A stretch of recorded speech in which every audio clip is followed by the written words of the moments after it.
karya Djoko Pinurbo. Badai menggemuruh di ruang tidurmu, hujan menderas, lalu kilat, petir, dan ledakan-ledakan waktu dari dadamu. Sesudah itu semuanya reda, musim mengendap di kaca jendela. Tinggal ranting dan dedaunan kering berserakan di atas ranjang. Waktu itu tengah malam, kau menangis, tapi ranjang mendengarkan suaramu sebagai nyanyian. Sosiologi karya sastra. Menurut Dweck dan Warren, 1994, sosiologi karya sastra mengkaji karya sastra sebagai cermin dari realitas sosial, termasuk tema dan tujuan yang terkandung di dalamnya.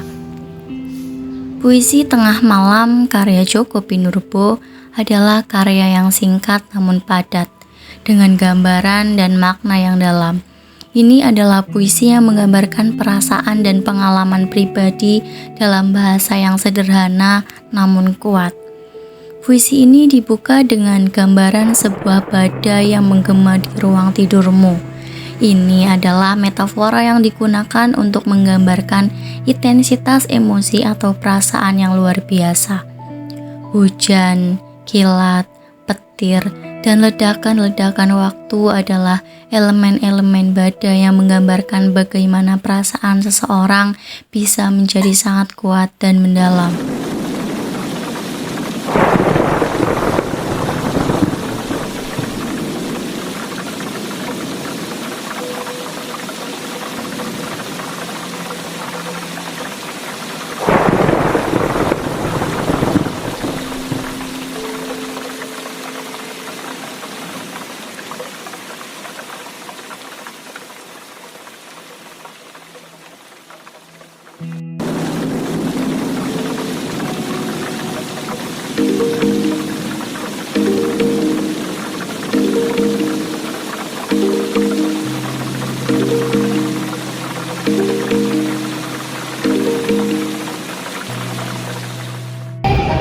Assalamualaikum, Nak.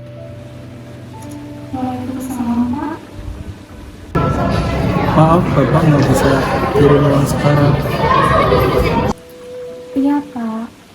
Tapi kan kebutuhan aku banyak. Halo? Pak?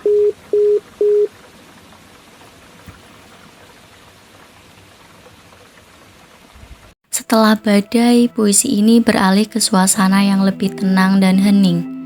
Musim mengendap di kaca jendela, dan hal ini menciptakan perasaan ketenangan setelah gejolak emosional. Ini juga bisa diartikan sebagai metafora untuk proses penyembuhan atau pemulihan setelah pengalaman emosional yang kuat. Ranjang di dalam puisi ini adalah simbol yang kuat. Meskipun dijelaskan bahwa ranting dan dedaunan kering berserakan di atas ranjang setelah badai. Ranjang itu sendiri mendengarkan suaramu sebagai nyanyian. Ini bisa diartikan sebagai tempat di mana seseorang dapat melepaskan emosi dan perasaannya, di mana ranjang menjadi saksi atas perjalanan emosional seseorang. Puisi ini membawa kita ke tengah malam, waktu yang seringkali dianggap sebagai waktu ketika pikiran dan perasaan seseorang menjadi lebih dalam. Pada tengah malam, penulis mengungkapkan bahwa kau menangis, menyoroti kerentanannya dan kejujuran emosi pada saat itu. Puisi Tengah Malam karya Djoko Pinurbo adalah karya yang menggambarkan perjalanan emosional seseorang dari badai emosi menuju kedamaian dan ketenangan. Dengan bahasa yang sederhana namun kuat, puisi ini mengkomunikasikan perasaan dan pengalaman pribadi yang dapat memancing empati dari pembaca. Sosiologi pembaca.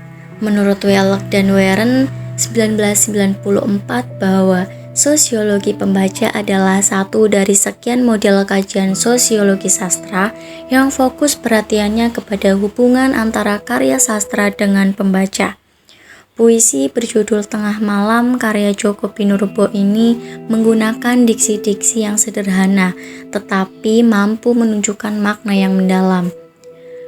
Bagi kebanyakan pembaca pasti akan merasa terwakili pikirannya dan perasaannya, merasa relate dengan pengalamannya yang menjadikan tengah malam dan suasana kamar yang sunyi, sepi sebagai ritual mereka untuk menenangkan diri dan berimajinasi atau berangan-angan bebas terhadap perubahan dari peristiwa yang telah mereka lalui, atau peristiwa yang akan datang, atau yang akan mereka lalui, atau istilah yang sering digunakan adalah overthinking.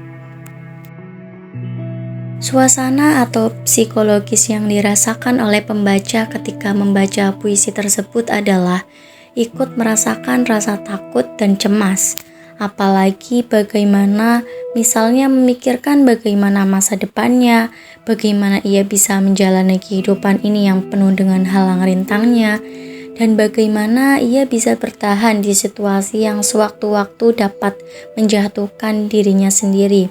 Kemudian pembaca akan merasa lega karena ia menjadikan tengah malam dan suasana kamarnya sebagai tempat ia bisa menenangkan diri, melepas rasa penatnya setelah menjalani serangkaian kegiatan pada waktu-waktu aktif dari pagi hingga sore hari, dan suasana sepi dan sunyi itu seolah-olah menjadi obat ketenangan pikiran dan jiwanya.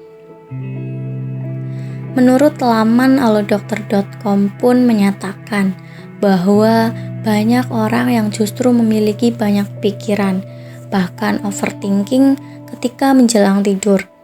Sebenarnya lumrah terjadi karena saat malam tiba otak akan mencerna segala hal yang telah dilalui seharian.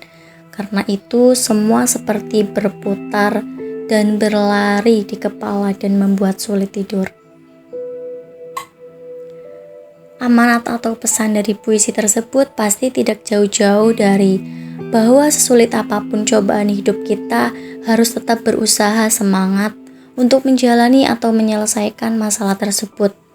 Kenyataannya tidak ada siapapun yang benar-benar peduli terhadap penderitaan kita. Maka dari itu, yang dapat kita lakukan adalah teruslah bersemangat dan berpikiran positif setiap saat.